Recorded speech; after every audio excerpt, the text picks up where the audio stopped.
Donc moi je suis Sandrine, je suis la belle-mère d'Adrien. Et Victor Mouton, donc le papa d'Adrien. Pour nous l'inclusion c'est une chance pour Adrien de pouvoir avoir une formation d'un côté aux dames qui lui apporte la structuration scolaire et de l'autre côté dans son école de proximité qui lui permet d'avoir toujours un pas dans le circuit entre guillemets normal de la scolarité, de pouvoir rencontrer des enfants qui soient de tous bords, de tout horizon. Merci. Je pense qu'en effet, c'est une grande chance, c'est le maître mot, l'inclusion est une chance. Et c'est d'autant plus une chance pour lui que c'est également une chance pour les enfants qu'il rencontre, puisque cela permet également à des enfants dans un circuit dit classique ou normal, d'être sensibilisés, enfin, dès leur plus jeune âge, au handicap ou aux spécificités.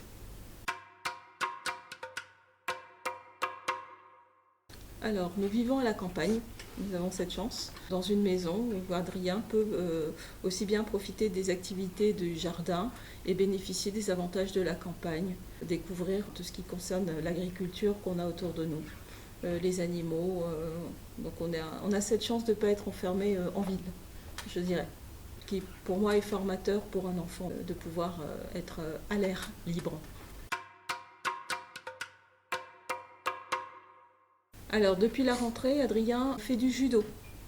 Le choix du judo nous a paru être le meilleur choix, puisque le judo comporte des valeurs d'esprit d'équipe, de respect de l'autre, et il ne fera que l'aider encore plus à se structurer aussi bien physiquement qu'intellectuellement.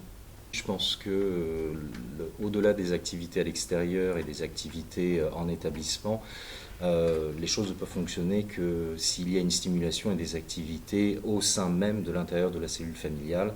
Et beaucoup de choses ont été faites de ce point de vue-là. Adrien, notamment, travaille sa communication et son expression au travers de la peinture, mais également au travers de jeux, de circuits de sport au parc, etc. Et je pense que les choses à l'extérieur ne peuvent fonctionner qu'à partir du moment où il y a une stabilité et une énergie qui est donnée, une impulsion qui est donnée au sein de la cellule familiale.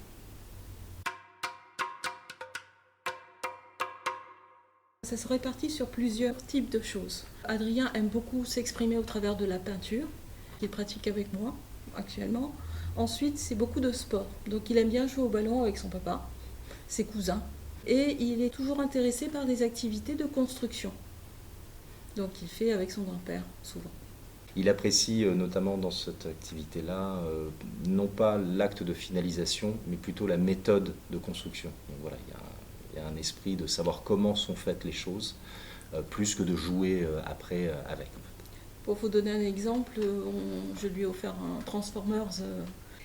Son intérêt a été de voir comment le Transformers a été fait, donc c'est de le transformer du personnage en camion, mais ensuite de le détransformer pour pouvoir comprendre le mécanisme. Le plus important, c'était ça pour lui. De comprendre comment sont faites les choses, plus que de véritablement jouer avec.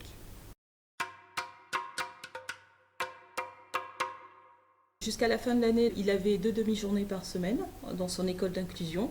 Et à partir de cette rentrée, devrait se mettre en place une 3e journée d'inclusion, puisque son inclusion se passe très bien depuis 2 ans. Il ne fait que progresser. Il nous a paru intéressant qu'il puisse continuer cette inclusion avec une 3e demi-journée. Le but n'étant pas d'accélérer les choses, mais c'est d'aller pas à pas en fonction de son avancée à lui, puisque notre priorité reste celle d'Adrien. Alors Adrien est un petit garçon qui rêve d'autonomie aujourd'hui. Et c'est le rêve que je porte en tout cas pour lui aussi. C'est que dans sa vie d'adulte, il soit autonome, qu'il puisse avoir son propre travail et puis pourquoi pas sa propre vie de famille plus tard. Je rajouterais que ce désir d'autonomie rejoint un petit peu la première question sur la notion d'inclusion. Parce qu'en fait, ses camarades de classe aujourd'hui seront potentiellement peut-être ses collègues, ses amis demain dans le monde.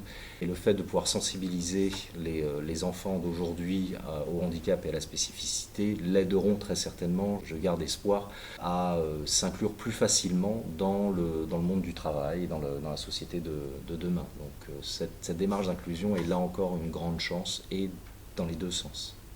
D'autant plus que c'est un enfant qui aime être entouré de ses amis, entouré de sa famille.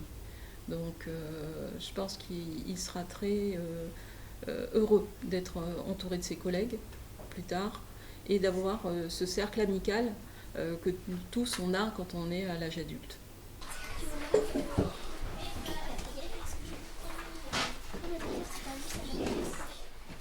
Qui nous a appris quelque chose, c'est que la confiance va dans les deux sens. C'est-à-dire qu'on lui demande de nous faire confiance et que c'est à nous aussi de faire confiance à l'enfant parce qu'il a des capacités et qu'il a su nous les montrer chaque jour un peu plus.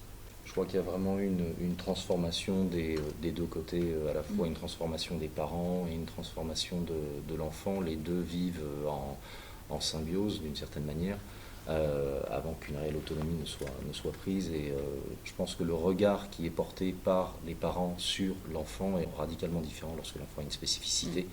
Il y a en effet une forme de compréhension, une forme peut-être d'écoute qui n'est pas meilleure qu'un autre parent, mais qui est juste différente.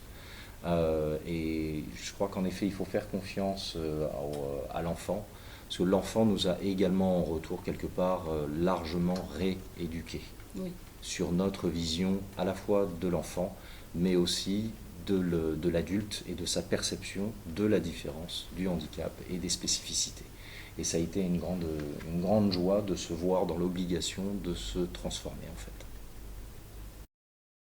Merci beaucoup. Je vous en prie.